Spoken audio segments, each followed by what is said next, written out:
জি, ও আওয়ামী লীগকে কঠোর করে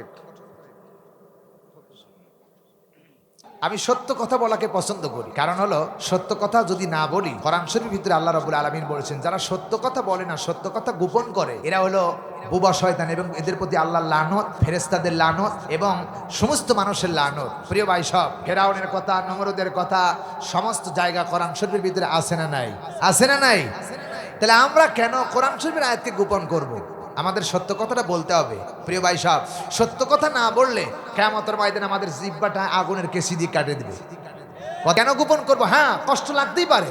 আপনি অপরাধ করেছেন, আপনার অপরাধের কথা বললে আপনার কষ্ট লাগে কেন? আপনি যখন অপরাধ করেছিলেন তখন কি আপনার বিবেকের কাছে একবার প্রশ্ন জাগে না, এটা অপরাধ, এটা অন্যায়, এটা ন্যায় নয়, এটা অন্যায়, অত্যাচার, জুলুম? এটা তো আপনার বিবেক দিয়ে উচিত করা ছিল, ঠিক কি না? এখন করলে লজ্জা লাগে কেন? সম্মানিত ভাইরা, সাইদি সাহেব 50টি বছর চিল্লায় চিল্লায় মরছে হক আর বাতিলকে পার্থক্য করার জন্য। কোরআন তো এসেছে, ফুরকান নাম দেওয়া হয়েছে হক আর বাতিল পার্থক্য করার জন্য। আপনি তো হকটা গ্রহণ করবেন, বাতিল কেন গ্রহণ করবেন? কারণ আমার সিয়ার থাকে না, এই জন্য তিনি আজকে হক বাতিলকে পার্থক্য করতে পারেন নাই। আমরা পাই না। দোয়া করি আল্লাহর কাছে দোয়া করি আল্লাহ যেন তাদেরকে নেক হায়াত দারাজ করে এবং তাদেরকে হেদায়েত দান করে। বলি আল্লাহুম্মা আমিন। আমার ভাইরা, আমার দেশের দুটো নেত্রী, খালেদা জিয়া 3 বারের প্রধানমন্ত্রী, শেখ হাসিনা কয়েকবারের প্রধানমন্ত্রী ছিল, এখন ঠিক কিনা? কিন্তু শেখ হাসিনা বাংলাদেশ থেকে পালায় গেল। শেখ হাসিনার জন্য সারা পৃথিবীর মানুষেরা, সারা বাংলাদেশের মানুষেরা লানত দিচ্ছে, অভিশাপ দিচ্ছে, আর তার জন্য বরদোয়া করতেছে। আর বেগম খালেদা জিয়ার জন্য প্রত্যেকটি আলেমরা দোয়া করতেছে। কথা কয় না, ঠিক না ভাই? ঠিক। কারণ একটাই, প্রধানমন্ত্রী বেগম খালেদা জিয়া কোনো আলেমদের বিপক্ষে কথা বলেন নাই। কথা কয় না, ঠিক না ভাই? ঠিক। আর এই স্বৈরাচার আলেমদেরকে মাথায় দড়ি বেঁধে, শিকল বেঁধে আলেমদেরকে জেলখানায় বন্দি করেছে। কত মানুষকে যে আমার ভাইয়ের আয়না ঘরে বন্দি করে যে মারছে। এই জন্য প্রধানমন্ত্রী মারা যাওয়ার পরে, ওর বাপ মারা যাওয়ার পরে জানাজা হয় নাই, ও মারার পরে জানাজা হবে না। কথা কন, ঠিক কিনা? খালেদা জিয়া মরতেই পারলো না, এখন জানাজার জন্য হাজার হাজার মানুষ ওপেন হয়ে গেছে। জিয়াউর রহমান ইন্তিকাল করার পরে লক্ষ লক্ষ মানুষ, বাংলার মানুষ রোজা রেখেছিলেন। কথা কয় না, ঠিক কিনা? খালেদা জিয়ার ওই একই দশা। প্রিয় ভাই সব, সুতরাং কোরআনের পক্ষে যারা থাকবে, হয়তোবা তারা পর্দায় থাকতে পারেন নাই, কিন্তু কোরআনের পক্ষে ছিলেন, কোরআনের বিপক্ষে কথা বলেন নাই। আর উনি তাহাজ্জুদ পড়লো, খানায় কাবায় হজ করলো, এরপরে প্রত্যেকদিন কোরআন শরীফ পড়া, এরপরে পার্লামেন্টে আসো, তারপরে আলেমদের মাথায় দড়ি বাঁধলো, আলেমদেরকে ফাঁসি দিল। এর মতো জালেম আর দুনিয়া থেকে হতে পারে না। কথা কয় না, ঠিক কিনা? এই কোরআনের মঞ্চ থেকে দোয়া করছি আল্লাহ যেন তাদেরকে জিল্লতির সাথে মৃত্যু দান করে। কথা কয় না, ঠিক কিনা? আর যদি হেদায়েত থাকে আল্লাহ হেদায়েত দান করুক, আর যদি হেদায়েত না থাকে ফেরাউন, হামান, নমরুদের মতো মৃত্যু দান করুক। জোরে বলেন, ঠিক না ভাই? ঠিক। দোয়া মানুষের অন্তর থেকে আসে না। আমার 6 থেকে 7টি মাস আমার স্ত্রী, কন্যা, বাবার মুখ দেখতে দেয় নাই, বাড়ি পর্যন্ত যাইতে দেয় নাই। 6-7 মাস পর্যন্ত বাইরে থেকেছি। আমার একটা ছোট্ট সন্তান, এই যে ছোট্ট সন্তান দেখেন, এই যে ক্যামেরায় সেট করতেছেন, এটা আমার কলিজার টুকরা সন্তান, কোরআনের হাফেজ, 30 পারা কোরআনের হাফেজ। প্রিয় ভাই সব, এই ছেলেটা যখন ছোট প্রথম সালে কথা বলছি, যখন হাসিনা সর্বপ্রথম যখন এই দেশে নির্বাচিত হইল, ওই সময় এই যে 3 টার্মতে হইল, 3 টার্মের সময় তিনি যখন প্রধানমন্ত্রী হইল, আমার বাড়ি ঘর সব আওয়ামী লীগের লোকজন হাসে দেয়া কুবায়া সব বাড়িঘর সারকার করে দিয়েছিল। আমি আমার বাড়ি থাকতে পারি নাই। এই সন্তান ওই বাড়িতে থাকতে চায় নাই, যে রাতের বেলা এসে আওয়ামী লীগের লোকেরা অত্যাচার নির্যাতন করেছেন। আমার স্ত্রী পর্যন্ত বাপের বাড়ি চলে গিয়েছিল। প্রিয় ভাই সাহেব, কি অন্যায় করেছিলাম আমরা? তো কোনো অন্যায় করি নাই, কারণ মেয়েকে ধর্ষণ করি নাই, কারো চুরি করি নাই, ডাকাতি করি নাই, রাহাজানি করি নাই, সন্ত্রাস করি নাই। ওয়ালা তালবিসুল হাক্কা বিল বাতিল ওয়া তাকতুমুল হাক্কা।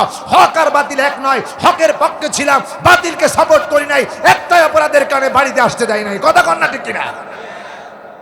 চাঁপাইনবাবগঞ্জের অনেক মানুষ বাড়িতে থাকতে পারে নাই, ঠিক কিনা? এটা কি বানিয়ে গল্প বলছি? প্রিয় ভাই সব, সুতরাং ফালাইসা লাহুল ইয়াউমা হাহুনা হামিম, কেউ আপনার বন্ধু থাকবে না। আজ আপনার মন্ত্রী পরিষদ, পার্লামেন্টের কত সদস্য ছিল, আপনার পাশে আজ কেউ নাই। কথা কয় না? লজ্জা করা দরকার মুসলমান। আওয়ামী লীগ যারা করো, এখনো যারা বাংলাদেশে আওয়ামী লীগ করো, তোমাদের লজ্জা করা দরকার। তোমাদের লজ্জা করা দরকার। আবার বলছি, তোমাদের লজ্জা করা দরকার। তোমাদের প্রধানমন্ত্রী এত ভালোবাসে তোমাদেরকে রেখে, তোমাদেরকে বিপদের মুখে রেখে, প্রধানমন্ত্রী টাকা পয়সা লক্ষ কোটি কোটি টাকা নিয়ে তারা আরামে ঘুমাচ্ছে, আর তোমাদেরকে রেখে গেছে। কথা কয় না, কথা কয় না। লজ্জা করা দরকার। সাবেক প্রধানমন্ত্রী বেগম খালেদা জিয়াকে চিকিৎসার জন্য বাইরে নিয়ে যাওয়া হলো।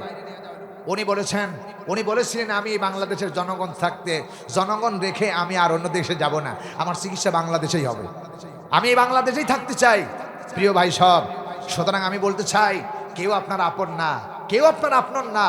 আপনার আপন জনাবে মুহাম্মদ রাসূলুল্লাহ সাল্লাল্লাহু আলাইহি ওয়াসাল্লাম, আর প্রাণ প্রিয় তোমার সৃষ্টিকর্তা আল্লাহ তাআলা আপনার আপন। এছাড়া আপনার কেউ আপন না। জোরে বলুন, কথা ঠিক কিনা? আল্লাহ রাব্বুল আলামিন এই কথা বলতেছেন। মন খারাপ হতে পারে, নিজকে পরিবর্তন করা লাগবে।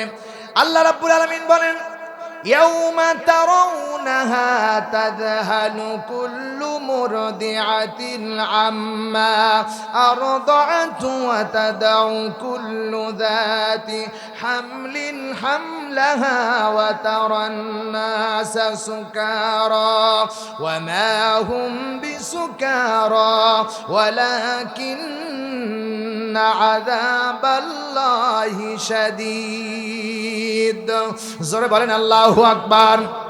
আল্লাহ রাব্বুল আলামিন নবীজিকে জানায় দিয়েছেন। আল্লাহ পাক বলতেছেন, হে নবী আপনি জানায় দেন। সূরা হজ 22 নম্বর সূরা 17 নম্বর পারা, প্রথম নাম্বার রুকুর 2 নম্বর আয়াতে কারিমা বলছি। আল্লাহ বলতেছেন, ইয়াউমা তারাউনাহা তাযহালু কুল্লু মুরদিআতিন আম্মা। কিয়ামতের দিন এমন একটা পরিস্থিতি দাঁড়ায় যাবে, এমন একটি সময় আসবে যেদিন সন্তানকে মা দুধের সন্তান পর্যন্ত ভুলে যাবে, দুধের সন্তানের পরিচয় দিবে না, এমন কি তারা এমন অবস্থা হয়ে যাবে। রব্বুল আলামিন বলতেছে, হামলিন হামলাহু ওয়া তারান নাস, প্রত্যেকটি মানুষ নিজের জন্য ব্যস্ত হয়ে থাকবে, এবং সুকারা ওয়া মা হুম বিশ্বকরা, প্রত্যেকটি মানুষ এমন ভাবে দৌড়াদৌড়ি করতে থাকবে, মনে হবে তারা নিশাগত, কিন্তু কেউ নিশাগত করে নাই, নিশায় ব্যস্ত হয় নাই। কিন্তু আল্লাহর কঠিন শাস্তি থেকে সবাই এমন ভাবে সবাইকে ভুলে যাবে, দুধের সন্তান পর্যন্ত আল্লাহর দোকটে সেদিন মা তার সন্তানের পরিচয় দিবে না। এই দিন আমাদের সামনে আসে না নাই? সবাই হাত তুলে বিশ্বাস করে বলো, সেই দিন আমাদের সামনে আসে না নাই? একটা তাকবীর হবে, লিল্লাহে তাকবীর। আল কোরআনের আলো, আল হাদিসের আলো, লিল্লাহে তাকবীর। হাত নামা, সেই দিন আমাদের সামনে আছে। সুতরাং আল্লাহ রাব্বুল আলামিন বলতেছেন, শোনো বান্দা, তোমরা কি সেদিন কথা বলতে পারবে না?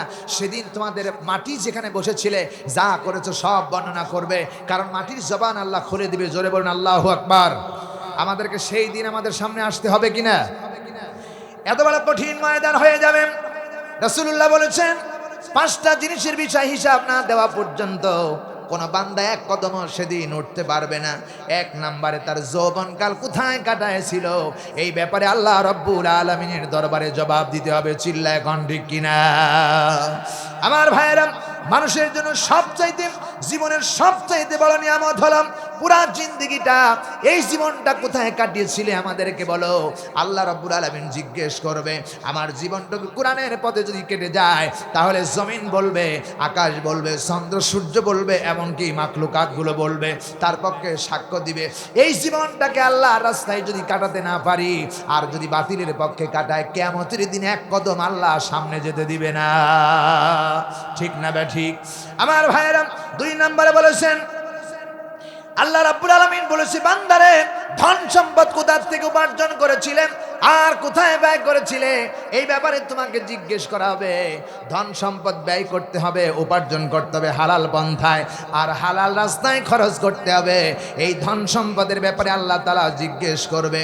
সুতরাং ভাইরা, ধন সম্পদের ব্যাপারে সতর্ক থাকতে হবে। অন্যায় কাজে থেকে ধন সম্পদ উপার্জন করা যাবে না, বৈধ পথে উপার্জন করতে হবে, কারণ এই সম্পর্কে জিজ্ঞেস করা হবে। চিল্লায় কোন ঠিক না ব্যাঠি? আল্লাহ রাব্বুল আলামিন বলবেন, এরপরে বলেছেন, এলেম অর্জন করেছিলে কতটুকু, আর সেই এলেম অনুযায়ী কতটুকু আমল করেছিলে। আপনাকে কামেল পাশ করার কথা আল্লাহ বলেন নাই, আল্লাহ বলেছেন যতটুকু এলেম শিক্ষা করলে আপনি কোরআন হাদিস মোতাবেক জীবনটাকে পরিচালনা করতে পারেন, এটাই দরকার। প্রিয় ভাই সব শুনে রাখো, এলেম উপার্জন করেছিলে কেমন করে, আর সেখান থেকে কেমন করে তোমরা এলেম অনুযায়ী আমল করেছিলে, এই উপার্জনের ব্যাপারে, এই এলেমের ব্যাপারে আল্লাহ তাআলা জিজ্ঞেস করবে। যদি এলেম অনুচপর্ষণ করার পরে, এলেম অর্জন করার পরে এলেমটা যদি ভালো কাজে না লাগাইতে পারো, কিয়ামতের দিন আল্লাহর কোর্টে জবাব দিতে হবে। ঠিক না বে ঠিক? প্রিয় ভাই সাহেব, আল্লাহ রাব্বুল আলামিন নবী আরো বলেছেন, আমার ভাইরা পুরা যৌবন কালটা তোমার যে একটা যৌবন দিয়েছিলাম, এটা কি তুমি পরকীয়ায় কাটাইছো না বৈধ পথে কাটাইছো? এই যৌবনের হিসাব আল্লাহ রাব্বুল আলামিনের কাছে দেওয়া লাগবে। জোরে বলেন ঠিক না বে ঠিক? আমার দেশে পরকীয়া আছে না নাই? আছে না নাই? একটু আগে আমাদের দ্বিতীয় বক্তা বলে গেল, পরকীয়া নিজের বিয়ে করে না, অন্যের বউ নিয়ে ভাইগে যায়। কথা কয় না ঠিক না বে ঠিক? এই রোগটা বাংলাদেশে খুব বেশি। আমাদের গ্রামে, আমাদের গ্রাম তো না, আমাদের পাশের গ্রাম নাটোরের লালপুর থানা, বড়াইগ্রাম থানার এক বাড়ি থেকে দুইটো বেটার বউ একদিনে চলে গেছে। নাউজুবিল্লাহি মিন জালিক। এই কারণটা একটাই কারণ হলো ইসলামের পর্দা সমাজে না থাকার কারণে। কথা কয় না? আমাদের দেশে পর্দা কি জারি আছে? আমাদের দেশে পর্দা নাই। তবে শুনে রাখো মুসলমানেরা, যদি বাংলাদেশ এই ইসলাম যদি ক্ষমতায় যায়, কোরআন যদি ক্ষমতায় যায়, কোরআন যদি পার্লামেন্টে যায়, ইসলামের বৈধতাভাবে এদেশে অবশ্যই পর্দার বিধান চালু করা হবে। কথা কয় না? পর্দার বিধান চালু করা হবে, জিনার বিচার হবে, দুর্নীতির বিচার হবে। যদি কোনো এমপি মন্ত্রী যদি চুরি করে টাকা পয়সা, তার হাত যখন কেটে দেওয়া হবে। এই আইন যদি বাংলাদেশে প্রতিষ্ঠিত হয়, তাহলে আর জীবনে কোনো চোর খুঁজে বাংলাদেশে পাওয়া যাবে না। কথা কয় না ঠিক না বে ঠিক? সুতরাং মুসলমানরা, তোমরা কি কোরআনের আইন চাও? কোরআনের আইন চাও? কোরআনের আইন যদি চাও, তাহলে আগামী নির্বাচন